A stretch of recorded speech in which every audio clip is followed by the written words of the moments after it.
Welcome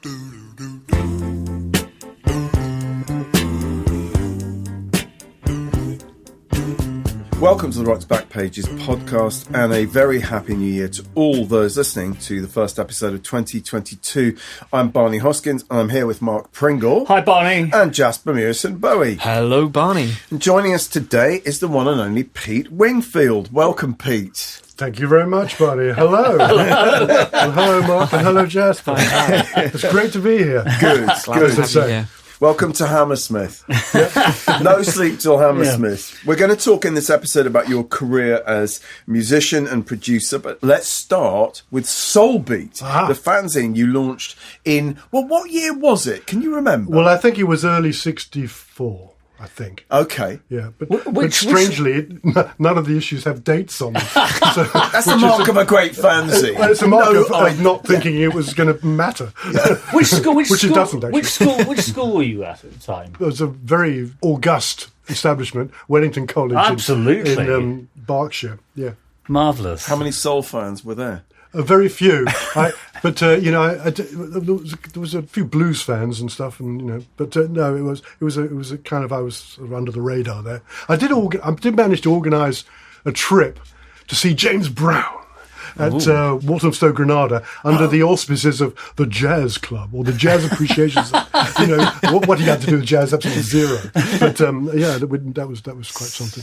That is absolutely brilliant. So with the blessing, with the blessing in term time, and the funding as a sort of cultural expedition. I think Mick Brown was at that show. I'm sure he was. Yeah, he was. We wouldn't have been in that party. But I didn't. No, he wouldn't. I know. I don't. Because he took over Soulbeat, didn't you? He did. You bequeathed Soulbeat. He did. And I don't.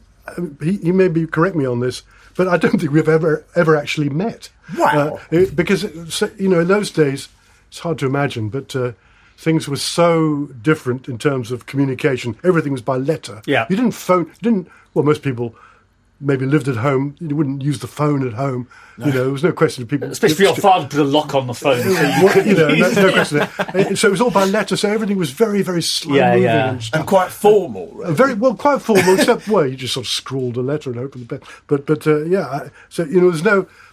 It was the opposite. I don't want to come over too sort of Monty Python-esque, in my day, used to beg to be dragged across the road or whatever. But, there was no instant gratification like there is now, basically. Right. And also the pursuit of knowledge was a lot, you had to be patient and very kind of dedicated in finding out about this stuff. Yeah. Once you had the bit between your teeth, Actually, what were the sources of information for you as a young soul R&B fan? Well, Radio Luxembourg. Yeah. I'm sure, which the great Norman Jopling mentioned when you had him on. Although he didn't mention that, crucially, on Radio Luxembourg, you never heard the whole record. Really? Well, because all the shows were sponsored by record companies, right? Right. So the idea was not to just entertain you, but to make you buy the record. So they would have, in a 30-minute show, say EMI or Decca, there would be 20 records. Right. So, a minute. This was particularly bad news for instrumentalists. Sure. Because budding sax players in particular, because the moment they got to the solo, fader come down, and off we would go with another record, So, you'd be listening to Little Richard. To you, baby. Please don't leave me alone. Just as Lee Allen stepped up to the mic, it was all over. And so everyone would start writing songs accordingly, so you get the best chorus, straight up front. I mean, you try telling Americans this. They had everything on the plate, and consequently they didn't bother. To listen to black music, all they had to do was just tune up the end of the AM dial. But we didn't have that. Absolutely. That was why when the Pirates came in, it was such a massive thing. Sure. And and being born in '48, the pirate era, which I still think of as a golden age of music, really, was Easter. When did Caroline? Easter Sunday '64 would be March '64 to August 14th. Infamous date, 1967, when the Marine Offences Bill came in. That was the pirate era. And that was when I was 16 to 19. It was like the most impressionable time. So I was, they really fostered the independent soul. There were lots of records in the charts that were purely as a result of pirate play, Yeah. like Shotgun Wedding, also millions of things. Yeah. So that opened things up tremendously. But that was basically it. And kind of, I mean, how I, looking back at this Soulbeat thing, I just knew nothing really. I was just a 16-year-old with a cause, if you like, and perhaps I knew sort of a tiny bit more than others, and capitalised on that. But why anybody would want to pay for from what I had to say? Yes. It's just unbelievable. And again, that was the process of it, going back to Soulbeat itself, was so kind of painstaking. It was all postal orders. Yeah. I advertised in Record Mirror, which was the Bible at the Right. time, particularly once Norman started working for mainstream information about R&B and soul. So I had a small ad in Record Mirror. That's the only way I did it. Let's And try I and find one. ended up with a massive readership. I think I reached 100 at one point. Well, for a home-built thing, Which was that's pretty, very I know, good it's pretty going. amazing, Pretty isn't it? good. It is 100 amazing. copies you've got I to think I print even yourself sold a as couple, for Australia or whatever, as far as I remember. I wish I had the readership list. That would be great. Yeah. But I yeah, don't- because I don't probably have- those 100 people went on to do A good critically important things. quite a few of them did, Barney. Actually, I mean, I do remember that. Well, at least to run other fanzines, and also to enter the music business. Yeah. I remember Tony Cummings was a reader. Dave McAleer, who went on to record business. John Philibert and Mick Brown himself, of course. In terms of your career as a writer, how did you get from Soulbeat to Let It Rock, which is where I first read you? I read you long before 18 with a Bullet was a smash. Yeah, sure. I simply don't know, actually. I don't really know. The missing You just years. woke Yeah, up the missing, one day. the missing years were at university, and Yes. I went to Sussex in Sussex '67, University. and had a band at Sussex, Jellybread blues band, who signed with Yes, that's Mike Vernon. Mike Vernon. Mike being sort of what goes around comes around. Mike, at the time of Soulbeat, just going back to that for a minute, Mike's R&B Monthly run from his parents' house at 3B Gosden Road, Kennelly, Surrey, which I remember so well. Love all this addresses. I mean, it was a pretty small pond altogether. Yeah. And he was the biggest fish in the pond, him and Richard Vernon. And I was like the smallest of the minnows, really. And that, But anyway, so I ended up, as justice might have it, or whatever, signing with we signed with Mike's Blue Horizon. Yeah. Yeah. And just as also with Soulbeat, the main, I have to come clean about this. I maybe come across too much of a noble endeavour. The main reason for me doing it, main motive, was to score free records. Yes. That's what it was all about, really. Because I didn't have the money to buy records. And, So much for 16 with a cause. Yeah, really. Well, the cause was... That's the cause. That was the cause. It did start life at 60. I'll come on to that maybe. And the only record company that I had singular lack of success in this, but the only record company that did send me regularly records was Island, the Sue label run by Island. Yeah. Again, 108 Cambridge Road, NW6. So when did you start playing yourself? I'm assuming you were studying. I mean, did you have formal training as a keyboard player? I did. A little bit of music lessons and stuff, and I had a band at school. Right. It was a sort of Booker T type thing. Right. I fancied it, sort of semi-instrumental, and we called ourselves. Well, we had various names actually. We were the Shoal at one point. As in the muscle at shoal. one time, I hesitate to tell you another name we had because it sounds. It wasn't my idea, but it was Pete's Disciples. That was for about a year, but it ended up for more. But we ended up as with slightly different lineup as the Nas. Right. But not the Nas. But not the Ton Rudgren Nas. Yeah. Taken from the same source, which was Lord Buckley, Right. Yes. in his thing, his shtick. But we were called the Nas, and we made some demos and that and sort of stuff. Is it true that, remind me, because you told me so many years, Pete and I worked together a million years, over 30 years ago. Yeah, forgive terrifying for thought. casual listeners, forgive the conversational shorthand. I remember you mentioning that, was it between school and university where you went to America? I did, yeah. Do you want me to go into all that? Tell I will. Tell us the But story. I'll get on a roll, so I'm warning you. You might have to get the digital scissors out for this. Yeah. Well, there was a thing around called the British Universities North American Club, BUNAC. And obviously America was the thing. at that time, you know, particularly in music, I mean, you know, everything American was bigger, better. Yeah. My one wish was to go to the States, where everything I liked came from. Basically, you know. And, you know, so people are much more discerning nowadays, and it's less clear cut. But at that time, that was how one felt.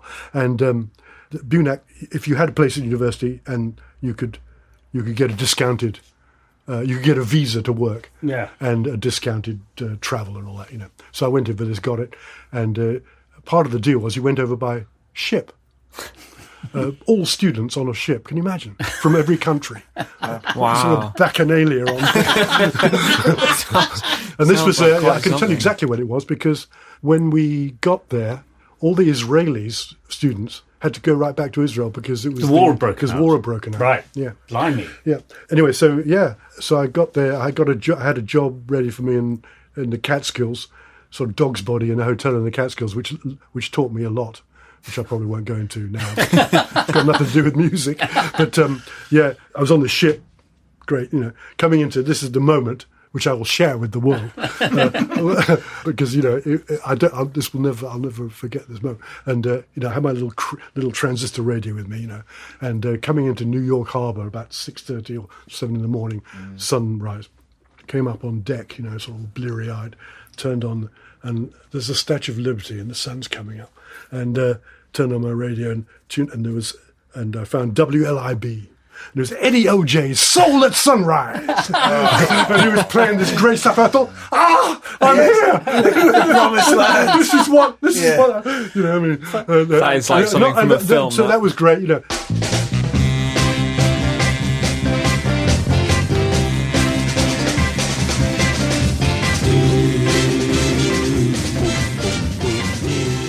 The other thing I didn't say was, before, you could only do this in the UK, or outside of the US, you could buy a Greyhound ticket for 99 days, unlimited travel, for $99. Fantastic.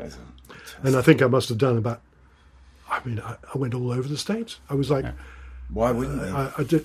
I can't believe, you know, I saw James Brown at the Apollo, I saw B.B. King at the Regal, I saw the Temptations and the Intruders and millions of other people at the Uptown in Philadelphia. I saw, what was the bill? I think it was Steve Miller Band, Vanilla Fudge, and Chuck Berry. Wow. In that order, at the Fillmore. Right. Everything besides, you know, cowboys in Wyoming and whatever. I went round and round. I went round state, and they had I remember this now. The ticket was like a checkbook with like counterfoils. Yeah. If you remember such a thing, and you know, so it was 99 days from embarking, so I only had like 6 weeks. Right. Or something. You know, I'd been around everywhere, and I'd run out of time on the bus because I was sleeping on a park bench underneath the Washington Monument. I got woken up about 6 in the morning by this cop, you know, with his gun and everything. So, and I thought, things can only get better from here. So I thought, well, one place I haven't been is Memphis. Mm-hmm. Washington, D.C., right? It's just down the road. Yeah. American style. I just, on a whim, you know, I went to Greyhound Station, Washington, and I had the checkbook open so they didn't see the date on the front.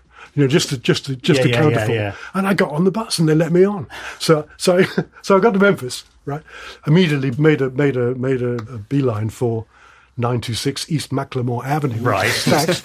The many addresses you memorised, but I think no, important. Something more exotic than important, Barney. This is important stuff. Anyway, got there, you know, fairly scuzzy neighbourhood, obviously ex-cinema building. There's a guy leaning against the doorway. As I'm sure you know, the Satellite record shop was part of it. Yeah. And there's a guy leaning against the doorway there with a trumpet. And I recognise it's Wayne. Of course, it's Wayne Jackson, right? Wembley's Horns, you know. And they'd just been to Europe. The British tour had been that Easter, I guess, 67. Right. They'd have been popular beyond their wildest dreams. They had no idea that anybody even knew who they were, all the Stax people. So they were incredibly well, you know, had a great sort of sympathy, great feeling for Europeans in general, and particularly Brits. Yeah. So the moment he heard my voice, he said, "Come on in, man, make us," you know. So there I was in Stax, and he and this is absolutely sort of like It's fantastic. With no planning at all. Yeah. You know, well, you didn't plan in those days. Sure. You just went with it. And so I went in. There's a studio. There's a session going on for Dorothy. More? No, It wouldn't have been Dorothy Moore. It was a very minor act on Stax. I don't think the track ever came out. Dorothy somehow, I can't remember. Various Bar-Kays knocking around, you know. Isaac Hayes is in there. This is no word of a lie, guys. This is true. I know it sounds like sort of I made it up, but it really is true. Wayne sort of shows me through, and through the studio, and I'm sort of fiddling about on the Hammond as we go, and all this as a joke, and into the control room, which is like the projection room of the cinema, you know, quite small, and in there are Steve Cropper, obviously, Otis Redding, Eddie Floyd, Right. and sort of Steve Cropper's running it, you know. Wayne said, "This guy's from London, England." "Oh, great! Come on in. Have a listen to this," says Steve. So he puts on this acetate thing, you know. He said, "We just cut this last night," and he wrote this. He put it on. It was Eddie Floyd's Saturday Night, which has got that boom, like a half-beat, sort of semi-half-beat groove, which is great. Right. Al Jackson, who's got a great drummer. Well, I'm looking for my baby. When I find my baby. And he plays and he says, "Well, what do you think?" I said, "Oh, it's great." You know, It's all right. It's all right. I said, "I'm not sure about the middle eight." You know. I said, "Yeah, it's great. You know, it's great." And he said, "Well, it's great. Well, I'm glad you like it. I'm sure it'll be a hit and all that." So, you know, so I ended up just talking to them all and walked out about, I guess, a couple of hours later with a pile of 45s, courtesy of Deanie Catron, whatever her name was, in the office, you know. Wow. And I wouldn't say I've dined out on that ever since, but I mean, it's definitely a highlight of my life. It's that just one day. fantastic story. It's just incredible. On a Saturday night, oh yeah, on a Saturday night. Listen, if we gonna have a good time, and it might as well be a good time. We have to talk about your session. Yeah, man, obviously. I just wanted to say that among the pieces that were featured on the homepage is this interview that John Tobler did with you for Zigzag. I'm guessing it must have talked to you in sort of late 75 on the back of Beta Bullet, yeah, Breakfast Special. Yeah. But you say about sessions, I am not a session man. I'm not Clem Cattini. My reading's not good enough for one thing. Yeah.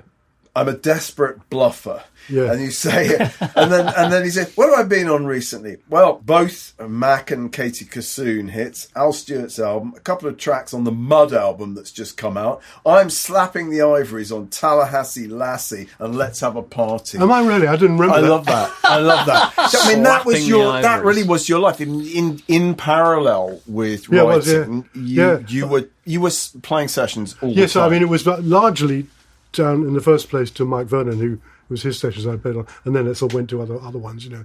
I've got a lot to thank Mike for. And Charlie Gillett. And Richard Williams. Yeah, of course. In Chipping Norton. So, I mean, I always get this reading that interview with you, and also something that Tony Cummings wrote, and interviewed you for, about Blue Eyed Soul. Did he? Did you slightly get this sense that Mike Vernon's setup in Chipping Norton was almost like an attempt to do a kind of Muscle Shoals? It was indeed. And the Olympic Norton. And the Olympic runners, we came out of that. That was the idea. Well, it didn't come out of that, but no, because we got together in London, but at Olympic, just for one session. But I think it was Jimmy Dawkins, and then the lineup changed a bit, and we ended up doing all our albums at Chipping Norton. Did 5 albums with them or something. Unbelievable, and we never just jamming, you know, no preparation. Studio, walk out a week later with an album. Thank you very much. But yeah, Chipping Norton. That was Mike and Richard's place. Actually, Richard ran it. When Mike went to more independent production, I'd been working at their record shop in Camden, Blue Horizon Records on Parkway, and they sold that and bought the studio. Oh, right. And Mike sort of went off to be more of an independent producer, and Richard ran the studio. Right. But Mike would bring stuff there, you know, and I would end up, I must have played on about 25, 30 albums there, I think, you know. Including your own album. Including my own which album. we were listening to yesterday. And, Love it. Can I just say... Chipping Norton. Just to finish sorry, up okay. Chipping Norton. You're going to tell me David Cameron came by? No. This is first of all just to say this is decades before the Chipping Norton set. You weren't the founder of the Chipping Norton set. But it was so low key that even no less an authority than Stuart Maconie when he wrote a book called In Search of Middle England. Yeah. And one of the chapters about Chipping Norton never mentioned the studio. No. Didn't even know about it. Probably didn't even know about it. No. No, there you go.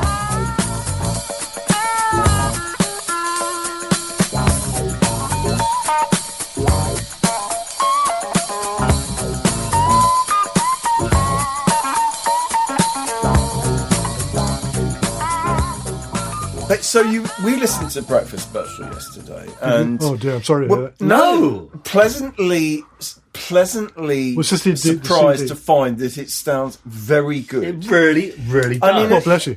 That's not that down to me. That's really Barry, the engineer, Barry Hammond, who... Yeah, but no, you didn't write the songs. You wrote the songs. There's great songs and on the there. arrangements and everything like that. It's terrific. That is, I can't. Yeah, that's all. I mean, I take the blame or praise, whatever, because it was all me. That all the voices. Yeah, all the yeah, arrangements, yeah. everything. You know. Yeah, I think there's a bit where you say, I mean, you literally played everything, and then it says, and made the tea. This is That's right. the end. There was no tape, there wasn't a tape up in that session, in that studio. It was just Barry. Yeah, I love your soul falsetto. It's just great. It's really great. I'm afraid I can't do that anymore. Go on, you can. I've got no problem with it. Do. But I can't do. Matey with a bullet.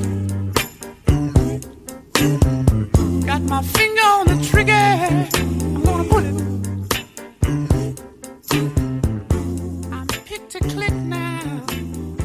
I'm the son of a gun.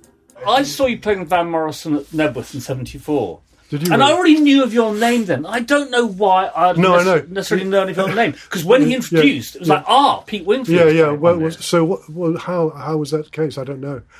Well, it's small print. I mean, it's probably just small print on records, which doesn't exist anymore. Nobody knows who plays on anything. Nobody knows where anything was made. Nobody knows what label anything's on.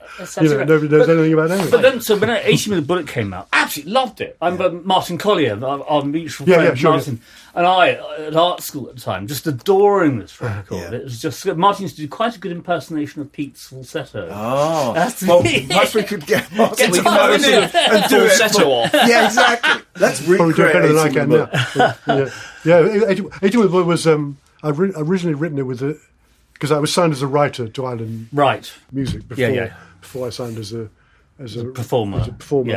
Under Richard Williams as the A&R man at Island at the time. And Bullet was kind of that chord sequence. It was a sort of in the genre, right? But with sort of wacko lyrics about Billboard, really, because I always used to. I loved the American trades. I loved the jargon, all of that. And I used to. I don't know if you remember this, but you used to be. I mean, Billboard was expensive to buy. As an individual, you didn't really. It was meant for record companies, but you could pick up last week's. In Charing Cross Road for like next to nothing, because the offices would presumably send their office boy with this week's Billboard, and they get whatever, a couple of boards from the shop, and they would sell it on, so you could buy a Billboard a week later, it was like it was fantastic. I loved all that stuff. So and Record World too. Actually, Record World and Cashbox. Record World was the hippest of the three. At one time they had Bullet when it was finally a Hot 100 hit in the States in winter of '75. They had it at 18 with a Bullet on all three trades, all three trade papers, which I learnt later was probably a put-up job because they all liked it so much because it was about them. Yes, absolutely. I mean, Wasn't 18 with a Bullet sampled by hip-hop artists? I've had quite a lot of stuff. Olympic Runners things sampled, because it's sort of bare bones tracks which lend themselves to that. So so you find yourself one writer amongst about 12 because there are the rapper guy and Andy's four mates, and then there's like 3 or 4 samples, each of whom have 2 or 3 writers. So it's like this list of writers. It's completely ridiculous. I don't know how these things are administered anymore. It must be murder, But I don't think Bullet. I think it's a good reason why Bullet hasn't been. Well, apart from the fact it's probably not suited anyway, but it's in 6/8. It's in 6/8. And so it's hard to get. It's hard to. 6/8 doesn't work over. 6/8 doesn't work over rapping. Which leads us on to Mel Brooks. And the Sugarhill Gang. And the Sugarhill Gang. Yes, because so we're featuring this review you wrote of the Sugarhill Gang. Yeah, I know, which I didn't. Like, which you'd forgotten. I'd forgotten about it. And I think I'd already forgotten it by the time I worked with them 2 years later. But anyway, I don't remember it You've coming still up. forgotten about it. Yeah, I've still forgotten about it. Yeah. But the Mel Brooks thing, we're fast forwarding here about 5 years to 81. We are. There's a guy called Joe Lustig who was a larger-than-life expatriate New Yorker who lived in London and was active as a manager, largely in sort of folk rock area, Fairfield, that kind of people. Yeah. And I think he knew of me because I'd done some sessions to Richard and Linda Thompson, Right. who he managed. He was actually a school friend of Mel Brooks, and he ran Mel's business in Europe. Mm-hmm. And so they were big pals. And Mel had just done this movie called History of the World Part 1. And I think Joe thought he needed something contemporary to hook onto it. Right. Well, the movie was finished. Uh-huh. And so he persuaded Mel to the idea of a rap, which was like the hot new thing, to promote, to sort of like go along with the movie. And he thought of me. It was a bit of a long shot thinking of me in that respect, but anyway, he did. And so he said, "Do you want to give it a go?" I said, "Of course." So Mel was in town at the Connaught Hotel, which was extremely upmarket. It's where old Hollywood would stay. It's where you'd expect to see Lauren Bacall or Douglas Fairbanks or somebody. Very classy. So I went to meet him there, and just immediately struck it off great, and we actually wrote some lyrics we in his hotel room there and then, sort of cobbled it together. Then I went to sort of work on the track, and when next time he came back to London, which was very soon afterwards, we did the record for Joe's label. It's Good to Be the King. Yeah, fantastic. Which has turned out to have legs. Yeah. Because it's a great thing to say. It's just been used, I'll go back to the story in a minute, but it's just been used on an ad. I mean, this is the sort of thing you just couldn't make up. Glamping in the south of France. Upmarket camping. A thing called Yellow Village. And this is all French, And they, Good to Be the King was big in France because it started with the Marseillaise. Of course, yeah. And it's been sampled by rap groups and everything. So it's a known thing, So they used it, like, book your glamping thing and you'll be treated like a king. That's brilliant. My sister runs a small glamp site in south of France. Yeah, right, Anyway. At least it hasn't been used by Donald Trump as one of his campaign which you can't do anything about till it's happened. Anyway, so we did that, and it didn't do much in the States, but it was popular in France. Mm-hmm.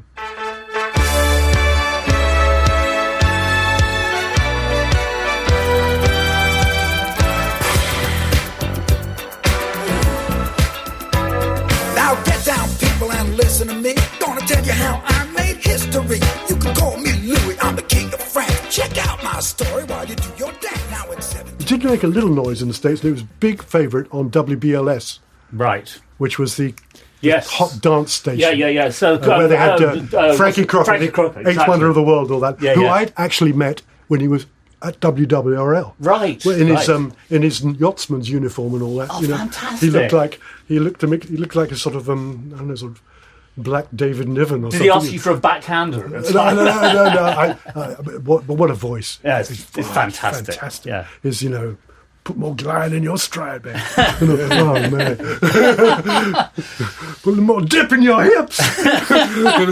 Yeah. Anyway, it was big on BLS. Right. Sylvia Robinson. Yes. Nay Sylvia Vanderpool of Mickey and Sylvia. Absolutely. Who at the time had, she and her husband Joe Robinson, had left behind a trail of creditors at All Platinum Records. Absolutely. And had started Sugarhill. Yeah. Not to be confused with Sugarhill, the bluegrass label in North Carolina. Not that we were confused. No, I think there was a huge people with risk Catholic of that. taste might be confused. And I'm sure Party A had no idea of the existence of Party B, and vice versa. But anyway, and she actually did her own version called "It's Good to Be the Queen." Yes, it's good to be the queen. Ooh la la, gee, but it's good to be the queen. Sing it, girls. You can be sure about one thing. Ooh la la, maybe it's good to be the queen. The queen of Sugarhill. She probably realised that it wasn't quite as good, which it wasn't. So, and she found my phone number somewhere, and she phoned me out of the blue in London. Sylvia, what? And she said, "Hey, will you come over and let's get together and work on something?" And of course, I said, "Okay." So she sent me a ticket, and I went over. And literally on the plane going over, because it was all very quick, on the plane going over, I sort of got an idea, just so I'd have something in my pocket when I got there. I had an idea for a title and a hook. Vaguely got some ideas together, and on the plane, literally, got to Newark. I was met by her chauffeur guy who in a gold Rolls Royce. Which you demanded. Yeah, of course, he had nothing less. The sort of wisecracking chauffeur guy, I can't remember his name now, he was great, and brought me to Joe and Sylvia's house. Do you know who I mean by Bob Krasnow? Yes. Blue Thumb Records. Blue Thumb and Ike and Tina Turner were on Blue Thumb, early 70s. Mm-hmm. I can say this now because they're both no longer with us, so, and I don't mean it disrespectfully, but it'll give you the idea, So I get to their house, and it did remind me of what Bob Krasnow said when he visited Argentina, Bollock Sound in, he said, "I didn't know you could spend $1 million in Woolworths." There's source of milk for the table as well. That's brilliant. So anyway, but and it's funny, that because I in that review I say something about having just read it yesterday for the first time like ever. I say something about everything. The Robinsons do seem to have a bargain basement aura, and that's the same thing, really. It is slightly that way. Yeah. But Sugarhill was an amazing outfit. It was very self-contained. It's a bit like King Records used to be. Mm-hmm. They had their own little pressing, everything, And they were in Englewood, New Jersey. Yeah. Crucially, not New York. Yes. Because New York meant unions. Yes. And they didn't. It was all cash, Yeah. And also... musicians, there was a classic thing. Musicians would hang around in the parking lot waiting for a session. Yeah. That kind of thing. Yeah. So I march in there, this guy from nowhere. And she loved the idea, So we go into the studio straight the next day virtually, She puts me up in this motel in wherever it was, Tenafly or somewhere. We go into the studio. This is with... the crack rhythm section. Yes, Skip McDonald, Doug Wimbish, fantastic. Keith LeBlanc. Yeah, fantastic band. These Tackhead that came over here and became one of the last great studio rhythm R&B sections. Bands, absolutely. Yeah. It was great. They were fantastic, lovely guys. So I march in there, and we do the track. At that time, Sugarhill was very much underground. Yeah, maybe broken through with Rapper's Delight. Right. 79 that I mentioned in the other article. They were selling lots of records, but weren't really on the charts because they went sort of mainstream. And the way they would work, this is prior to drum machines, and digital anything. So they would do everything live, the full 12-inch length. Right. And it's only if they sold something 300,000, some huge amount of records, would they even edit it down to a 7-inch. Right. So that's the way they worked. So we did this track. I was playing the Fender Rhodes, and we had a brief sort of chord. I wrote out a brief chord chart, but I was calling out the arrangement live, on the track, saying, "Right, bridge, bass out, oof," Well, it was just so exciting, man. Wow. Yeah. And it was none of this hunched over a computer saying, "Right, do this there, and maybe take that." It was wow, spontaneous arrangement, boom. Yeah. And I think that comes out on the record. So we did that, and only then, once the track was down, they were so happy with it that they thought they'd allocate it to the top act, which was the Sugarhill Gang. We then got the rap together they did, or I can't remember what happened, but for the verses, the track was all there, and I sang back up with a few great guys who were hanging around in the parking lot, and they all sounded like Donny Hathaway. They were okay. They were great. They were really up for it. Lovely guys. They were. I'm sure they would admit themselves they weren't the greatest rappers in the world, but they just had the biggest rap record. Yeah, exactly. And they were up for it. And it was pretty good record. I am the king of the rapping thing, but love is really my game. And when it comes to getting the finest chicks, I put all the other rappers to shame. The ladies scream when I'm on the scene. They love my T-A-T-Z. And when the party's over, they stand in line to go home with the Master G. So 2 years later, Joe rings me up again. So Mel's done another movie, To Be or Not to Be, right, which was a remake of the 1942 movie with Jack Benny, Coral Lombard. Opinions differ whether it was superior or inferior remake. But anyway, and again, he didn't have a thing. The idea had worked before, so we figured it would work again. And so once more, I did the same process. Yeah. I did the track. It became To Be or Not to Be, or the Hitler rap, and this time it was a hit in the UK. And he actually, by this time, videos had happened, and he went on to do this great video, which was shown on Top of the Pops, actually. And all over the place on MTV and stuff. So we had a little bit of a hit Fantastic. there again. So that was my explorations into the early world of early rap. With Mel Brooks. Does he even know himself, Mel? Whether he actually knows that he was the first white act to be in the American white rap act, if you could call him that to be in the American R&B chart. Fantastic. Eat that, Eminem. Yeah, Fantastic. I love it. We know the real Slim Shady. That's right. Pete, we do have to ask you about Dexys. Yeah, Dexys. And I mean, I'm really interested in, the backdrop of your story leading into Dexys Midnight Runners, because of their whole the celebration of soul and the projected passion, this idea of kind of white soul boys in Birmingham of all places. When did you first become aware of Dexys? What was the story? I think Van Morrison had something to do with this, because they want Van as a producer originally for Searching for the Young Soul Rebels. Could be, Barney. I know Kevin was keen on Van. I've never heard that before. I've no idea. I just had a phone call from Roger Ames, who at the time was running A&R DMI, and he'd known of me. I mean, I hadn't really produced anything.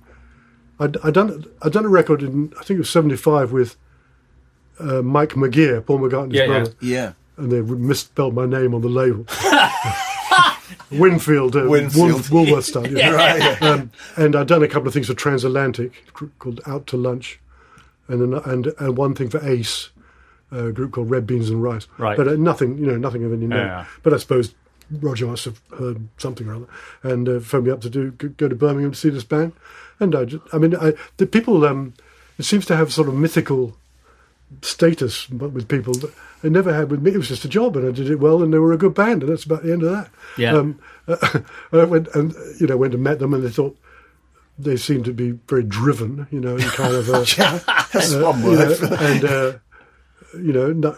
Good horn sound, and like the same kind of music as I did, and we're up for it, so great. Yeah. So we actually did Geno at John Congress's place in southwest London, and then the rest of the album, the subsequent album, Young Soul Rebels, was done up in Chipping Norton. Right. So Geno was done in Mortlake. It was. The front, at the beginning of Geno, there's a little expectant audience noise. Very much below that, if you listen. Yeah. And that came from, I only thought of this because you just mentioned his name, that came from Van's album, Too Late to Stop Now. It was the beginning of that, before anything happens. There's this little, and so we got it off the vinyl. I just brought my copy in. We just put it. Is Van going to sue for that? Yeah, that's my audience. Yeah, let's hope he doesn't hear this podcast. Otherwise, there'll be a solicitor's letter. No, you can't copyright applause. We did check that. Yeah. Whose applause is it? Yeah, whose applause? Whose hands are those? It was a number one. Who's record. coughing? Yeah. It was a number one record in this country. I still think it's a fantastic. Yeah, I mean, record. it was. I didn't have. I recorded it and organised it and got everybody sounding good and all that. With the help of a great engineer, Chris Birkin. Yeah. Who I worked with a lot subsequently. But I didn't. It wasn't. Most of the ideas were not mine. It was all in place already. I just produced the track. I mean, Kevin Rowland was an extraordinary figure at that time. I mean, it still is a rather extraordinary figure. I have a sort of love-hate relationship with that music, but I was sort of on board for the vision. I don't think I have either, actually. I mean, I think there are things on that record like "They're My Dear." Indifference. Not indifference. No, just. just enthusiasm, but not fanaticism. I mean, I think the horn section that you got on that is very, very distinctive. It obviously refers to kind of stats. I wouldn't take the credit for that, Barney. I'd give Kevin the credit for the concept of that, or the guys themselves, because they wanted a sort of maybe more Jamaican type thing with the trombone up front, more so than a sort of Memphis soul thing. Right. Sure. Okay. And that's probably what made it different. I don't think I didn't quite see this for a while, but I came round to it. And it was obviously more Rico Rodriguez than Fred Wesley. They were completely right. Yeah. Exactly. Yeah. More the Scatolites than this Memphis horns. Didn't Kevin confiscate the multi-tracks to... Yeah, all that, yeah. Yeah, I think I know you feel you had to tell those stories many times. I mean, okay, we'll skip past we can skip past it, I mean, it's all been said and it's all true, so what can you do? I think it was all worth it for There, My Dear, which I think is just a sort of Titanic really piece of music. I really do. Yeah. I might even go and listen to it again. You seem so enthusiastic. I better listen to it again.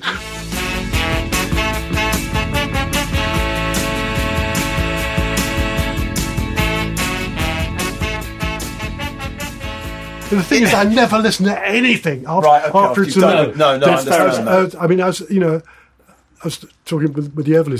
Phil Everly says he never listened to that. You don't listen to records if it was played to him or they were And because by the time you finish working on something, you've heard it more times than any punter would ever hear it. Absolutely. So it's the absolute last thing you want to hear. Plus, you finished it. Yeah. And that's one of the reasons I kind of sidled away from sort of R&B, dance music, that kind of thing, because you could never finish. Yeah. There was always some remix or something. You finish the thing, you take a lot of time putting it together, making it absolutely diamond sharp, perfect the way you wanted it, and the artist was happy. And then some remix guy would come in and get paid more than you'd had to spend a couple of hours sort of stomping all over it. And I just thought, no, sorry. Yeah, no. I loved your production of the Cane Gang, Closest Thing to Heaven. I listened to that on the tube this morning. It's great. It's a fantastic record. Cane Gang is so underrated. I'm so glad you mentioned that. I like it too, and they were really nice guys. Yeah. And And your melodica solo on it, which we forget. Peter's one of the, along with Augustus Pablo, one of the great melodica. Yeah, we should have asked you to break. That would be a good trivia thing, wouldn't it? Records of melodica solos. I can think of one. There's a Four Tops record, not on Motown, that's got a melodica solo. You're already scraping the barrel here. and there's a, Didn't you also record a go-go album with the Cane Gang that never came out, or some go-go tracks? I remember you playing me some stuff you'd done with them, which never saw the light of day, I don't think. I'm a bit hazy on this one. There were a few tracks which I did with them. And there were a few tracks that they did not with me. Right. Also they were definitely sort of into that go-go thing at one time. Yeah. I don't know, Closest Thing to Heaven was just such a fantastic, great song. It sounded fabulous. Should have been a huge hit. It was a kind of a hit. But it's funny how you don't hear it, do you? No. It's not played on. Well, the Cane Gang's shows. band have got virtually no profile now whatsoever. No, I think a lot of it is business. It's who's got the rights. Because they're a kitchenware. Yeah. And that was London Records. Right. And I think that everything's changed ownership quite a lot. I'm not really sure. Yeah, sure. But certainly they haven't really been. There was a reissue, a sort of compilation thing, quite a few years ago, but they certainly seem to be sort of under the radar. Yeah, great record.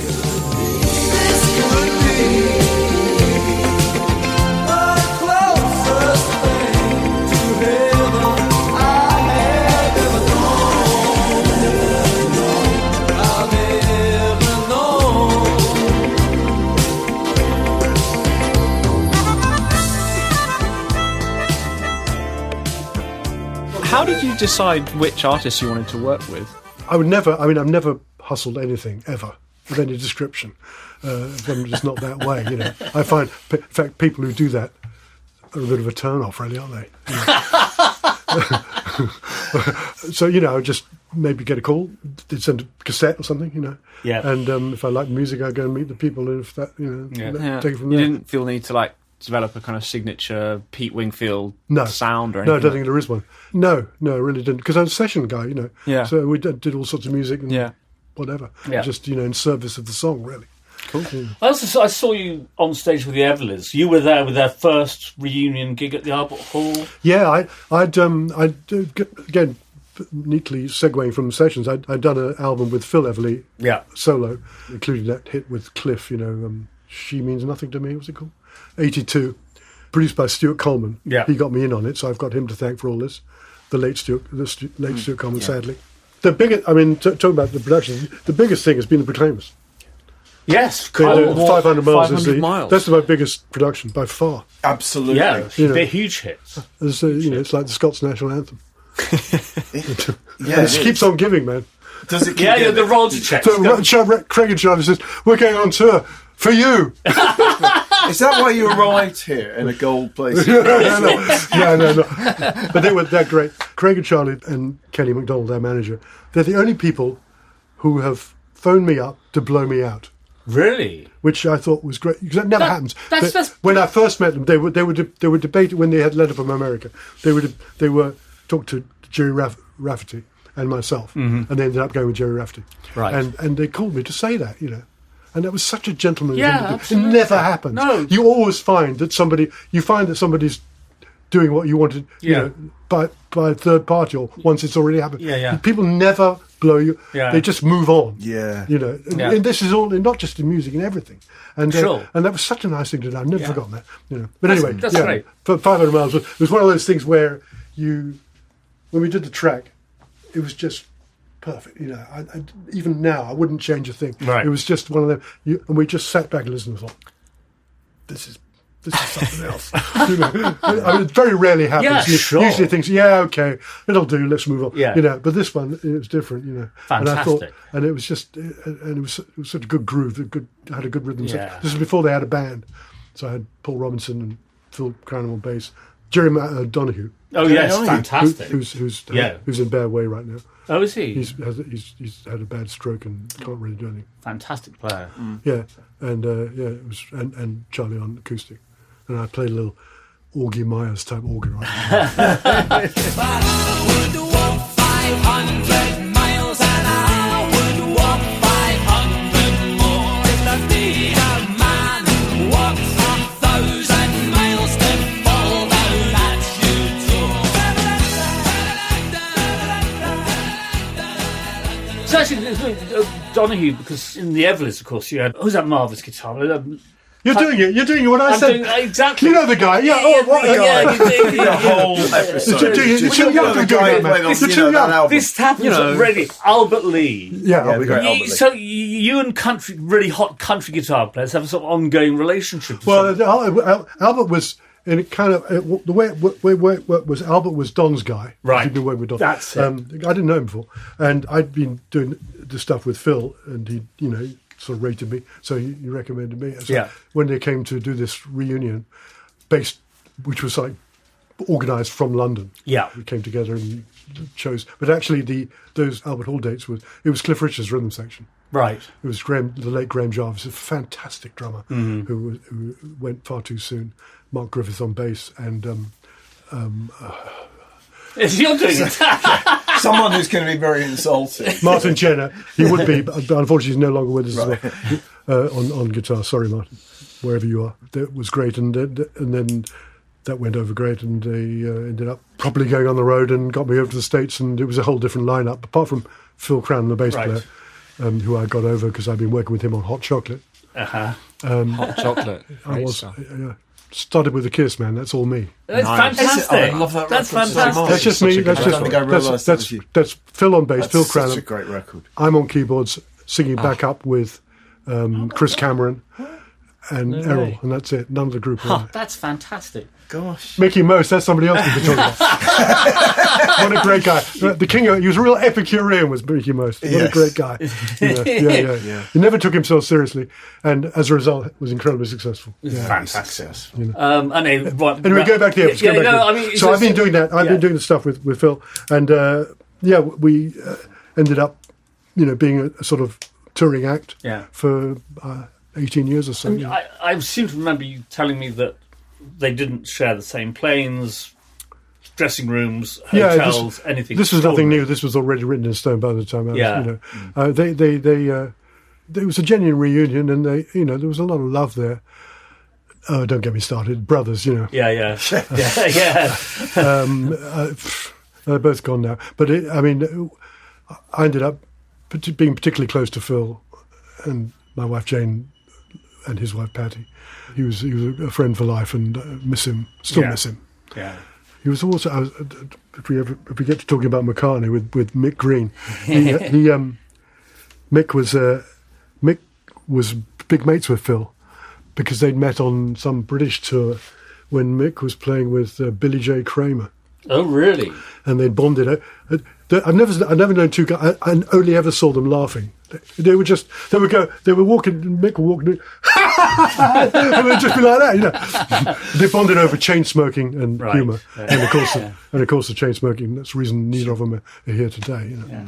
I mean, the show I saw, which was some way years after that first one. It was you actually invited me to see, and it was fantastic because there's something about that singing of those two voices, which the Beatles come directly out of. I've been watching that Get Back movie, and you hear Lennon and McCartney sing together, and it's absolutely out of the Everly Brothers. I mean, extraordinary. So, and it's such a great band. I mean, you, of course, and Albert Lee, who's guitar player, long adored. I mean, stuff with Emmylou Harris. Yeah. I first saw him with Heads, Hands and Feet at the Albert Hall, supporting Captain Beefheart at the Albert Hall, all things.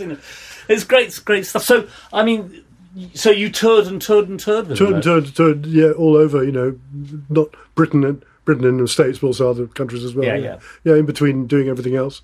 Up until, I guess, 1990, maybe 2001, something like that. Right. And, and then they sort of retired, and came back briefly for a British tour. Last Everly gig was in Ipswich. The very last one. Right. The Gaumont. Probably. Don't want your love.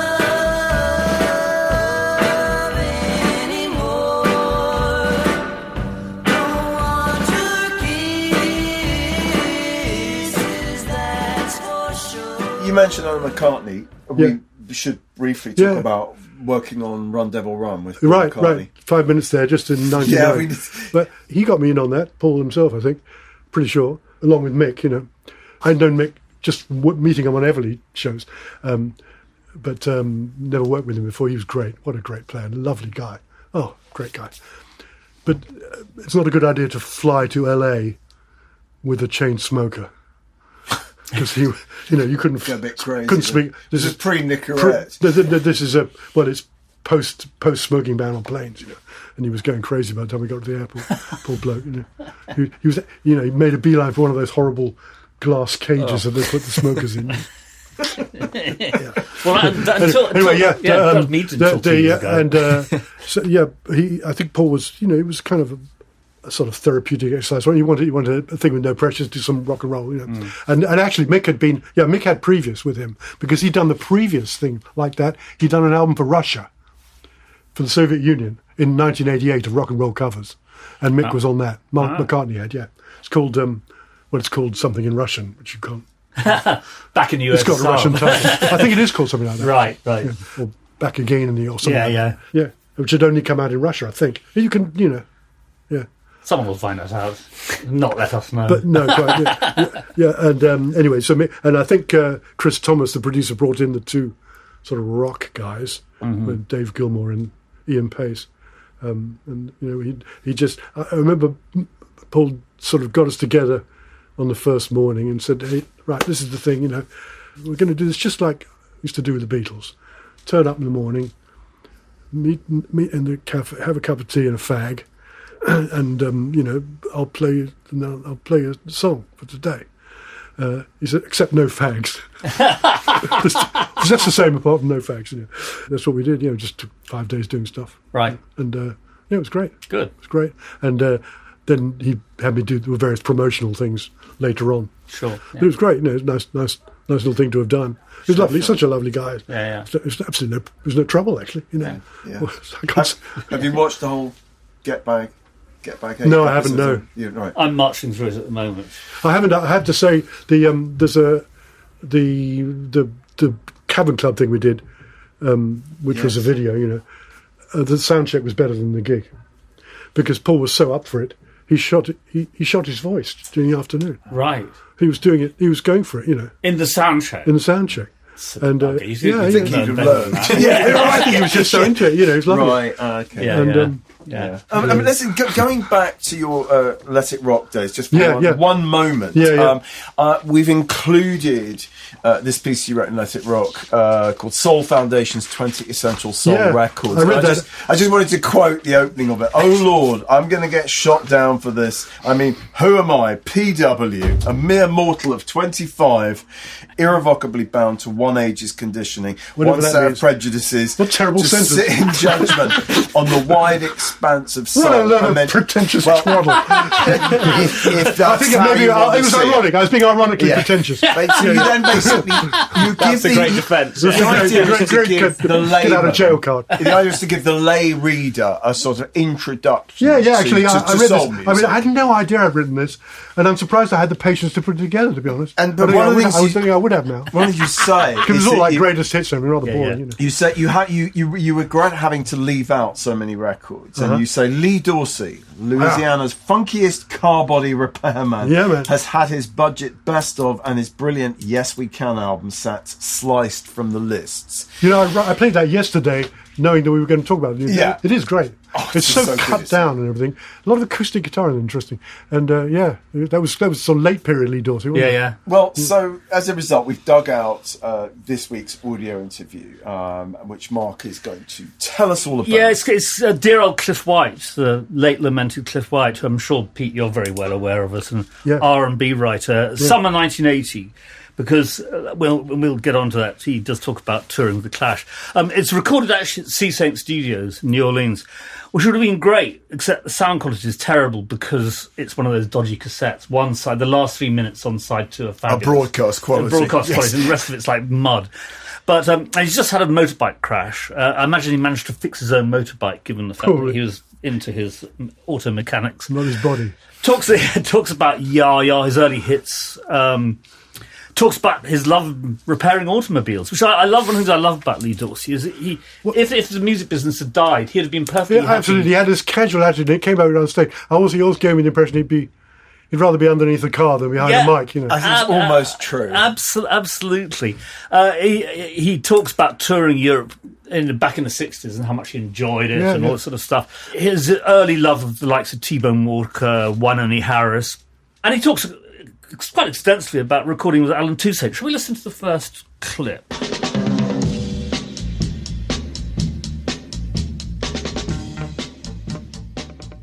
Sometimes, Alan, he's pretty stern when it comes to recording, so when it's almost time like if we're going to record Monday, I'll probably start Saturday or Sunday.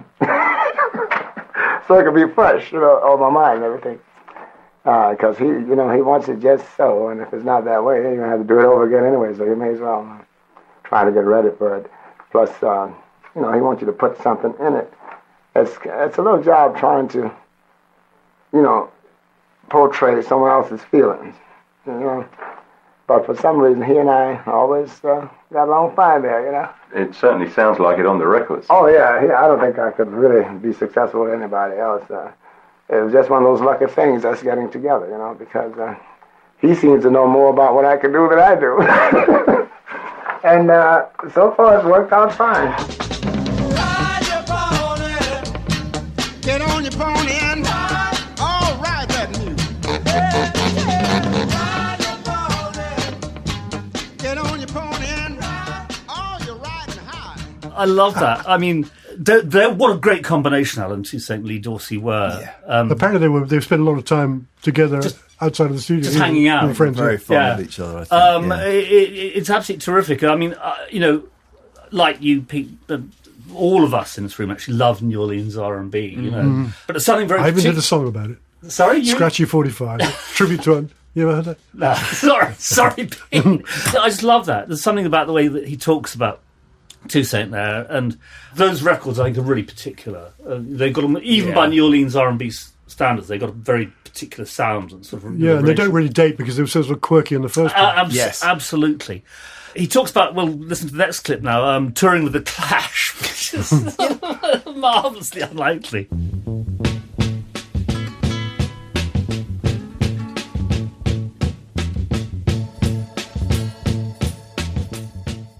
we just finished a tour over here not too long ago, about 3-4 months, I guess now, with Clash. You know the Clash group over there? That's right. And they're hard rock, but then they wanted me to be on the tour with them anyway. It worked out fine. I thought it was great, I said, what the heck am I doing? Boy, because they cut up, And here I am, with my little voice. I said, what a... How did the audience take to you? Beautiful, beautiful. I'm telling you, it was wonderful. I really enjoyed it. And the people enjoyed it. I guess they was trying to figure out what was happening too. But then, when I start singing and they start remembering, well, then I got my share of the ovation too. I know we can make it. I know darn well we can work it out. Yes, we can. I know we can. Yes, we can. Okay. We won't. I mean, which is a very good point, because the audience in 1980, they may be kind of like young punks, but they will remember Holy Cow and songs like that, because they would have been around. They're sort of. He talks about. Well, no, that was. You're talking about 65, 66, that was 15. I think older punks. Older punks, yeah. Not Older. Yeah, but they would Grey have and long in the tooth. Yeah, but they would have been hearing on older stations and so on and so forth. What old station? Where any? What are you talking about? Sorry to cut something else. It's really nice to hear that he had a good experience on tour with the Clash, because actually you might expect Grandmaster Flash who got bottled up, Exactly. Yeah. But they probably made him feel at home, because they were fans and all that. Also, he's clearly just so lovable, isn't he? I mean, in this interview, he's one of those people who just finds everything amusing. Yeah. He's just laughing. I only saw him live once, and that was actually, I think, my band, the Naz, this is 66, were the bottom of the bill, and he was top of the bill at some club. He was being backed by a group called the League of Gentlemen. Yes. Who I think were probably named after the movie, I would imagine. Yeah. And certainly not the TV show, it was much later. Yeah, and he was great. He had that vibe, the same vibes on the record. I remember he was just. He didn't need to do much to kind of exude. Every little thing he does can be funky. That's right. Yeah. But he's such a distinctive voice, isn't it? It is. It's almost got that kind of bayou. You can tell who it is. Country quality. He's got that accidental thing. You just know who it is from one word. I was saying to Barney yesterday that Johnny Adams is the only other singer who really reminds me at all of Lee Dorsey. They're both more or less the same part of the world, so maybe there's some sort of regional aspect, kind of New Orleans aspect, Louisiana aspect to it, but it's true. He talks about the Yes We Can and Night People albums. Night People being, I think, it's pretty much his last album. Yeah. Yes. Was it 78? No, it was before then. But anyway, it was a fairly late one. Yeah. We'll play a clip at the end of the podcast where he talks about the importance of having a decent road band and how difficult it is playing with pickup bands. Really nice interview. I mean, it's just his, lovely sounding guy. Do you know about the Brinsley Schwartz thing with him? No. Well, I think I'm pretty sure I read this somewhere. Group Brinsley Schwartz were in the States, and then they went to see Lee Dorsey at his body shop, and he greeted them. He said they were having a drink. He said, "I'm sorry, man, I can drink bourbon. I've got to put it in milk." Because he had a stomach ulcer, right? And then sort of stuck with them. And when Brinsley Schwartz got back, he saw the Dr. Feelgood guys, Lee Brillo, and that's where the title "Milk and Alcohol." That's fantastic. But I just read that somewhere. I think maybe wrong. That's a nice footnote. Anyway, that's it. It's a good listen to slightly murky quality. Yeah, interesting. Towards the end, he mentions wanting to do a country album. Yes, and there are tracks on Spotify that either came out as an album or were for that album. He does some. Is there anything on Spotify that didn't come out? There are things on Spotify that didn't come out. That. Yeah. The Yes We Can album, which is of course so brilliant, on Spotify is not the original album. It's a rather peculiar thing. Yeah. But he does. There's a version of "Am I That Easy to Forget" and the Freddie Fender. Some of that stuff has come out on Charlie, and it's beautiful. It's a double album. It's lovely. He makes a great country. It's called "Am I That Easy to Forget?" Yeah. I was saying to Barney yesterday that my best bit of record buying ever with my student grant in I think September '75, I bought "Yes We Can," "Sneakin' Sally Through the Alley" by Robert Palmer, Rejuvenation by the Meters, Southern Lights by the Tuesday. It's a New Orleans feast. But I also bought Mr. Magic by Grover Washington doing Junior, which slightly lets the side down. But it's pretty good, sort of 5 albums with his Student pretty Grant. Good. Student Grant, millennials, just hear that and weep. You know? Yeah, exactly. Yeah, well, with Jelly Bread, we just put the Student Grant in the bank and lived off the band. Fantastic. So that's that. Yeah, I mean, given we're sort of talking about country music, I just wanted to note the passing of Joe Simon, who was roughly from the same part of the world and was very much one of the sort of the great country soul singers, I would say. Yeah. I think he died about 3 weeks ago. This is your area because it is my part of my area. Though I was never able to interview Joe Simon. I think I got him on the phone in Chicago, and but we just never managed to hook up for an interview. But I mean, his records on Soundstage 7 really were probably like kind of peak country soul. I think it's such a beautiful voice. Yeah, absolutely. I mean, a forgotten name these days. Yeah, really. I don't know why really. He's never that big here or anywhere else in Europe. But I mean, yeah, unjustly, his style really, I would say, is the opposite. Is the sort of polar opposite of what's around today with all the ultra melisma. He just sang the song in that fairly straight, with that great timbre, and that was it. Without sort of, it's very nice hearing singers who actually sing the song. It's very rare these days. Unusual, isn't it? We've added a piece by Roger St. Pierre, also no longer with us, from NME, July '73. The headline was Country Joe, which I was rather liked. And Joe says, it's not such a strange thing really that I like country music. I grew up listening to Nashville sounds on the radio, and anyway, country, gospel, R&B and soul are all close together. And he talks about the album that was going to come out, I think maybe later that year, which was called Simon Country, pure country songs. But using the same musicians that played on his other record. Absolutely. And of course, I mean, the last thing I wanted to remind people is it was Joe who sang Jesus Keep Me Near the Cross at Otis Redding's funeral.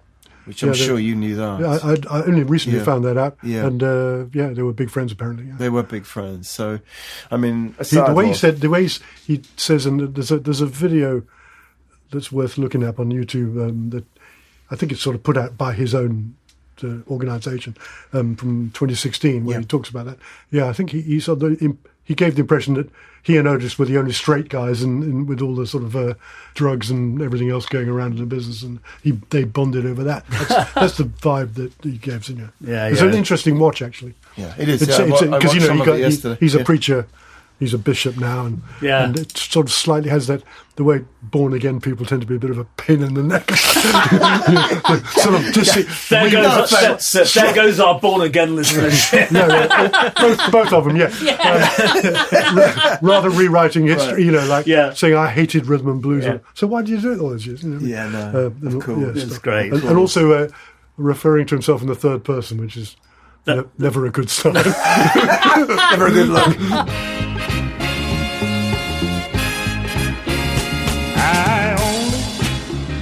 Meant to love you. Didn't you know it, babe? Didn't you know it? Why couldn't you be content with the love I gave? Also wanted to say goodbye to Janice Long, who was a beloved DJ, and I'm very, very. My band were 3 times did sessions for Janice Long, including the one before we even signed, which actually helped us get signed. So I have something of a personal debt to Janice Long. And I mean, by all accounts, just lovely. Everybody adored her. So we've featured this interview that Neil Tennant did with her in January 1985. Fabulous. Pre-Pet Shop Boys. Splendid. Pet Shop Boys were already in motion at that point, but he was still features editor at Smash Hits. So he says, Janice Long, you see, is a real person rather than a media personality. Off the air, she's just as talkative, cheerful and enthusiastic about bands and the issues that concern her listeners as she is on her evening radio show. She says to Neil at the end, radio is a male domain because people have thought that it is and so haven't actually done anything about it. But she says, but now you can join the BBC, get married and have a baby and come back to it. You don't have to stay at home. It was also a myth that only blokes were interested in music. And then most poignantly, she says at the end, I don't believe in age. It's like racism or sexism. I think if you're still in touch with what's going on, fair enough. It doesn't matter how old you are. But having said that, I don't think I'll be sitting here at 65 playing the new one by the Toss Pots or whoever it is. And of course, she died age 66. Right. But really a lovely person, Yeah. important DJ. So, bye, Janice. And at this point, I'm going to hand over to you, Mark. New last couple of weeks in the library. Last week, a joint interview, Roy Carr and the Enemy in 69 interviewing George Harrison primarily, but Eric Clapton as well. Eric's on the Delaney and Bonnie tour at the time. It's a kind of big Eric and George love-in, which of course ended up with George's wife leaving George for Eric, but other stuff and so on and so forth.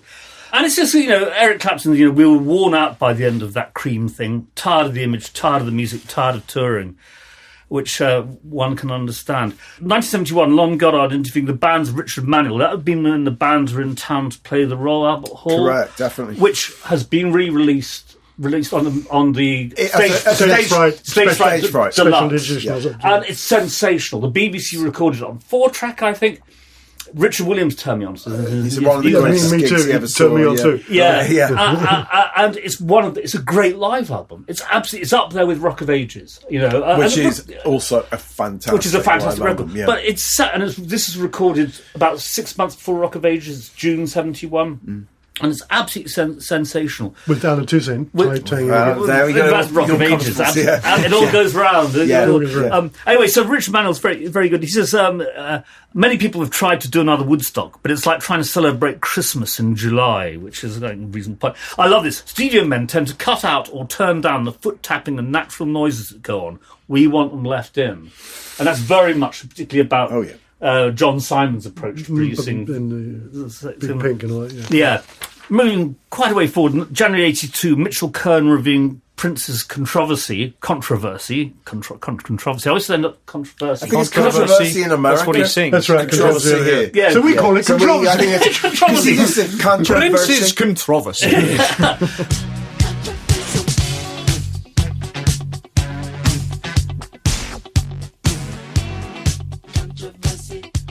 High Fidelity magazine, January 82, and he said he's capable of irresistible black pop tunes like the Motown-influenced Private Joy and the adolescently titled Jack You Off.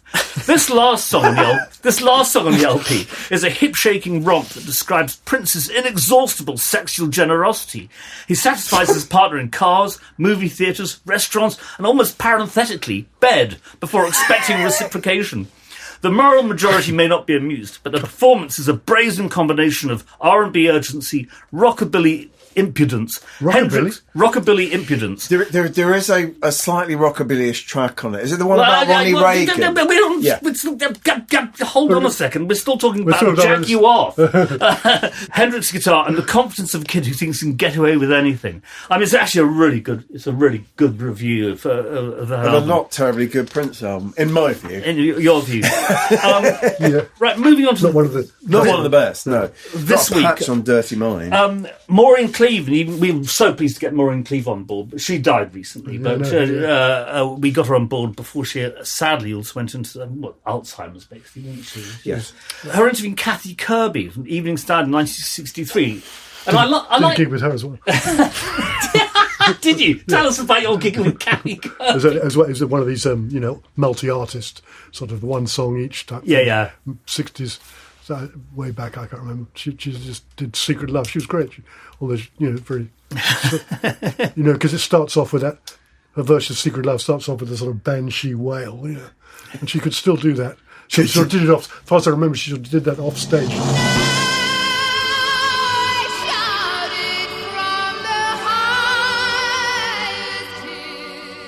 Then suddenly was great entry. She comes out great because she's one of these artists who got lost when the Beatles emerged. I mean, the Beatles' first tour was supporting her, I think, I'm pretty sure. One of their very early tours, they were supporting Kathy Kirby. She says, mine's the type of face that's got to be fresh and plumpish, the bubbly type of face. I once wore a very low dress on television, and it looked ugh, like I was in a bathtub. Nowadays, I try not to show cleavage. Wasn't she married to Ambrose, the 1930s dance band? Oh, because she toured with him. She was in his Ambrose. band. She was in his band. I think she was in his band. I think there were a couple, there was a generation between them, but I think, Because in this interview, she talks about how she started off as the feature singer in his band before going solo. So that may well be true. Barney's very pleased about this. Pete Johnson, who we got on board very recently, I got this slightly irate email from Pete saying, why isn't my writing in Rock's back pages? He wrote for the LA Times from like 66 to 69 and covered really fantastic stuff. His interview with Van Dyke Parks from 1967, which we sort of regard as gold dust. And he says, I think that's what the death knell for swing band, the big band, the booze thinking, the wet head syndrome, the high ritualization of the whole swing band thing, that jazz thing. It just drew its own noose because its attitude could not meet the exigencies of public awareness, whatever that is. What? There are no interviews like Van Dyke Parks interviews. Just run that by me again. I know. Yeah, we'll give you a printout. no, study it. That's your homework. And I love this is great. It's time for a repudiation of the bourgeois sexual overtones of rock and roll. I mean, it's just marvellous. I love Van Dyke Parks. I'm saying that I don't like his music that much. I love watching him interviewed, hearing he's got this fantastic southern accent. Very camp southern drawl. Despite living in LA for 70 years. He's still got the Mississippi accent. Bizarre. It's bizarre. Oh, this is great. Robin Katz, Record Mirror, 1976, interviewing Wild Cherry. She says, Wild Cherry win this year's Pete Wingfield Award for fooling a lot of people about their ethnic origins. There you go. Well, when I had the afro going on, people used to, more than once, people asked which island I was from. So I said, well, that would be the GB. We made that the pull quote on the homepage. It just couldn't resist. It's a lovely bit of serendipity. I just love that. But you know what? It sort of played badly that because I hadn't realised, I was so sort of idealistic and everything, I hadn't realised quite how sort of rigidly people thought about those things, particularly black Americans. Mm-hmm. They just didn't want to buy a record by a white person. When they were going to put out my album, the American side wanted to dump the artwork, right? And they wanted to have, it's called Breakfast Special. They wanted to have an obviously black arm reaching up into a supermarket shelf for, I don't know, grits or something. Yes. And I basically said, no way, it's my boat race, it goes on there. Yeah, absolutely. And but it didn't serve me well because it died like a stone. I mean, it's a real problem. The average I could have had something to do with the music on it. I think. Well, as you know, but the average white band were one of the few white acts that actually genuinely cut through. They did, absolutely did. Yeah. Well, it was disco that blurred the line. Yeah. I mean, with me, we're talking about just before disco, really, and. That was the point when, particularly with a station like BLS I was talking about earlier, they played stuff from Europe, all sorts, and nobody really knew where everything. Well, a lot of the Olympic Runners tracks were big jams, big hits for the black community, but no one knew you were white. Because we were on London Records here. Yeah. And on no vocals. Because we were signed to London Records in New York. Right. So that's why we were on London here. London American. But Mike had signed us with a guy called Walt McGuire to London and New York, so that we had nothing to do with Decca's London office. Right. Yeah. So, last thing... But that's quite true, yeah. Shelby Lynne, Tom Cox's review of I'm Shelby Lynne, Guardian, September 99, and this is an album we both love. Do you know that album? Which Shelby Lynne. I know Shelby Lynne. I Am Shelby Lynne. It's her I think I got that. First big one. Tom Cox says, long after the ephemeral output of Reba, Mindy and Trisha has been consigned to the eternal redneck car boot sail in the sky, I Am Shelby Lynne should endure as a rich, timeless chronicle of a troubled yet single-minded Southern belle who knows she rocks. Now, I love this record. I mean, I just thought it was absolutely fantastic. And she sort of disappeared, didn't she? Yeah. What happened to Shelby Lynne? Well, it may have had her commercial decline may have had something to do with the fact that she came out as a lesbian. But she still does pop up with a record from time to time. Because I thought... But it was a great record. We saw it at Shepherd's Bush Empire. I didn't love it. I think you enjoyed it rather more than me. Actually, can't remember that show, but I was snarling. But you do like to snarl. I do like to snarl at gigs and walk out. It's quite hard to hear the gig over the sound of Pringle's snarling. Yeah, right. Yeah. Yes. Could somebody turn down the snarling, please? Yeah, there's a Mick Gardner's review of James Chance and the Contortions at the venue, and I sat next to him, and he basically wrote up my snarling in his review in Record Mirror. I've got to find that. So I was going to say, at least you can do is publish it. So that's my lot. Jasper, I'd like to start with something a little bit different, which is a David Toop review of a Taku Sugimoto live album called Italia. Good pronunciation. And he's a Japanese kind of free improvised guitarist. Right. The review begins: just as you're about to go on stage to perform your improvisation for Damp Leaves, Aerated Confetti and Contrabass Bed Socks at the Tunnel Milan, you realise that the entire audience has rediscovered the lost art of conversation. What to do? The options are limited. You can stalk out to the microphone, deliver a tight-ass lecture on the sanctity of your art, and demand total hush. You can sing a bunch of songs they all love, though Atomic Kitten's greatest hits played on Damp Leaves may lack the necessary lift that the occasion demands. Alternatively, wrench the PA knobs round to 11, why not, and blast them with an hour of unbroken consciousness-shredding noise, etc., etc. But it's just a great review, and he says, what I'm really wondering about how he does it is how he sustains this kind of poise over lengthy periods of time, because it's talking about playing really, really, really quietly in the hope that your whispers will spread stealthily through the room like fairy dust. How he holds an audience in a state of suspended expectation, drawing them into his micro-world of partial gestures and exploratory calm without unleashing a battery of coughing and walkouts. There's a surface tension like liquid quivering above the rim of a cup. And it's just a wonderful piece of writing. I love it. It's written with a total understanding of what free improvised music is about, and it's just great. I love it when Dave was a guest on the podcast. Very early on, wasn't he? And he's into all this really out there stuff, and as I am now myself. We asked him at the end, "What do you listen to at home?" He said, "Seven to Soul." I thought that was I love that. Yeah. What do you listen to? Not Atomic Kitten on Damp Leaves. On Damp Leaves. That was the one that really that toe tapper. Next up, Dave Simpson reviews Wolf Alice at Newcastle University. On the face of it, the former fitness trainers and ice cream salespeople from London could hardly be less fashionable if they sat around smoking dope and listening to Supertramp. Wolf Alice mix grunge and shoegaze, genres that both had their heyday before the band members were born, but bring youthful energy and concerns, friendships, fears, loneliness, goth, to a similarly new audience. I quite like Wolf Alice. They're quite a fun kind of indie-ish band that have been steadily increasing in popularity, and I first saw them with about 5 other people at a tiny, tiny venue in Oxford. And now they're huge. But no, they were really good even then. They had a real energy that lots of people that play to 5 people in a community centre don't have. So they're pretty cool. Good. Lastly, after the Australian Music Prize, Sampa the Great wants to set her story straight. Jenny Valentish in the Sydney Morning Herald. And she's a rapper who I really, really rate. She's just fantastic. The culture of rap is liberation music, she says.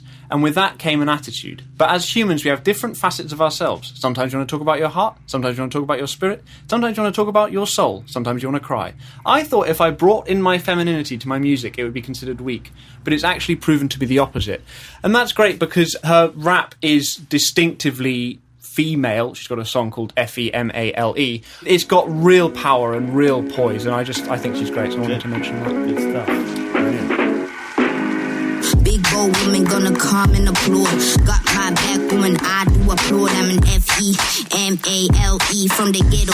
Yeah, she got a brain instead of this. She work 5 now, still got time for the metro. Dancing out of way and forget about the echoes of the ghetto. Got can echo, so she never leave the ghetto. Gotta tell them kids remember, cause in time she gonna let go. She a queen, and you know she never leave. Barney, got anything? I think in the interest of time, this may be the longest episode we've ever done. Sorry about that, guys. My apologies. No. It's been absolutely delightful. It's been absolutely delightful. It's been splendid. If it wasn't for time constrictions, I would like to just sit around and yak all day with you. I really would. Because it was very easily done. Well, you could always make it a 2-sided. Make it parts 1 and 2. Make it a 2-sided. You used to love records. Didn't you? Wasn't that when you used to love a record, parts 1 and 2? Always good. What, part 2 on the B side? Yeah. It had to be good, Okay, that's how we'll do this podcast. No, well, not this. I'm not. Yeah, but who gets the credit? What's great about James Brown albums is that the albums have both parts 1 and part 2 together as a single. But cut. do they? On 1 or 2. Cold Sweat now. I've never heard Cold Sweat. It always fades down and fades up again. Yeah, that's infuriating. Someone should dig out the tapes, because everybody got roasted in the universal fire. That's another person who died fairly recently to mourn is Pee Wee Ellis. Pee Wee Ellis, yeah. A couple of months ago. Who wrote Cold Sweat. Yeah, of course. I think it was great. Who's the marvellous drummers? One of the marvellous drummers, Stubblefield, Clyde Stubblefield, saying that the great ignored member of that band is Jimmy Nolan. That everyone talks about the James Brown band. No one talks about Jimmy Nolan, the guitar player. And he says, Jimmy Nolan doing that ding-a-ding-a-ding-a-ding. Just He says, that's the invention of funk. Guitar part alone is where funk started, because instantly the whole band went, bah! And he's been doing that. I mean, if you listen to some of his solo records on King, Jimmy Nolan, fantastic. And he does a bit of that jang. That was his thing, It's just extraordinary guitar player. Everyone talks about everyone else. T-Bone Walker meets, funk. Yeah. But I mean, the ability to play just 2 notes all night on a single song and just be absolutely in the pocket. I think had he not just joined then? There was somebody else before that, I think. It was very early Nolan. Probably. In fact, there was a bunch of changes in James Brown band, because Stubblefield and the other guy had just joined as well, pretty much. It was a revolving door for lots of reasons. I know. Pee Wee. I remember the first time I met Pee Wee, I said, when were you exactly, when were you with James Brown? And he said, like, I can't remember exactly, but he said, like, from the 4th of April, such and such, to the 5th. He knew exactly when, We got to go. We've got to go. We've got to let Pete go. The last clip is going to be Lee talking about his road bands versus pickup bands. And it's in broadcast quality. Stay tuned. Yeah. Who's our next guest? Do we know, or is that still up in the air? Our next guest, a really good question, I think, is Michael Simmons, the LA writer, former editor of National Lampoon. And then I think it's Kate Mossman after that. That'll be fun. So lots of good guests coming up this year. Please do tune in. Thanks for joining us today. And Pete, thanks for being here. Thanks for coming into Hammersmith. It's an absolute pleasure. Thank you so much. And we will all say goodbye. Ta-ta. Bye. Bye. Get out my life, woman. You don't love me no more. I've died of death of many nights trying to fool with, little bands like in Carolina or Florida, and then you turn around and go all the way to New York. So you got different musicians. I mean, they're musicians, but they're not listening to New York to what they're listening to in Carolina or Florida. They may be on the jazz kick up there, doing blues jazzy, And down there, they want country western style. I mean, so it's too hard, It's easier it's more, it's expensive, but then I think in the long run, it pays. Because it saves you anyway, I think so. Because you have to work too hard. It's hard enough trying to deliver. Let's don't worry about who's playing what behind you. Get out my life, woman. You don't love me no more. No. Get out my eyes. That was Lee Dorsey in conversation with Cliff White in 1980, concluding this week's Rock's Back Pages podcast. Many thanks to special guest Pete Wingfield. The hosts were Barney Hoskins and Mark Pringle, and it was co-hosted and produced by Jasper, Muriss and Bowie. The Rock's Back Pages podcast is part of the Pantheon Podcast Network. You can find thousands of articles, as well as hundreds of full-length audio interviews at rocksbackpages.com. Get out my life, woman. You don't love me no more. Fantastic. Thanks, great. Super. Great. Excellent. That's a wrap. I forgot to mention that bonnet. So little things one doesn't know. The committed. I was really gratified when it was mentioned. Joanne Harris, the chocolate writer. Yeah. Oh, sure. Yeah. Her follow up to that. No, was it before it? No, before it. Blackberry Wine book mentions. It's talking about the summer of '75. Something about. Sort of sitting in the field, listening to Pete Wingfield singing 18 with him. I haven't been featured in a fiction novel before. That's really good one to tick off. Yeah, that's really good.